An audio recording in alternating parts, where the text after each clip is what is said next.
তো গাইস দেখো আজকে ছিল ছুটির দিন আর সেজন্য গাইস আমার ঘুম থেকে উঠতে একটু দেরি হয়ে গেল। কিন্তু গাইস আমি তো বাড়িতে আশেপাশে কাউকে দেখতেই পাচ্ছি না। আরে গাইস এখানেও তো কেউ নেই, মনে হচ্ছে সবাই উপরে আছে। আরে কিন্তু গাইস এইটা কি, উপরেও তো কেউ নেই, কিন্তু আমার বাবা মা আর ভাই কোথায় গেল? বাড়িতে তো কেউ নেই। তো এইটা দেখার পর আমি আমার বাইকটা নিয়ে সবাইকে খোঁজার উদ্দেশ্যে বেরিয়ে পড়লাম। আরে গাইস ওই তো আমার একটা প্রতিবেশীকে দেখা যাচ্ছে, একে জিজ্ঞেস করে দেখি। আরে ভাই তুমি কি আমার বাবা মা আর ভাইকে কোথাও দেখেছো?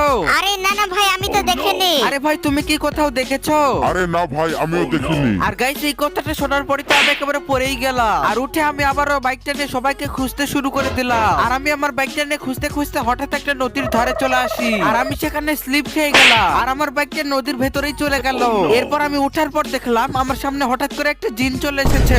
তুমি যদি তোমার বাবা মা আর বাইকটা ফেরত পেতে চাও তাহলে সবাইকে ভিডিওতে লাইক করে চ্যানেলটাকে সাবস্ক্রাইব করতে বলো। আরে গাইস তোমরা সবাই প্লিজ এই ভিডিওতে লাইক করে চ্যানেলটাকে সাবস্ক্রাইব করে দাও, না হলে আমি কিছুই পাবো না।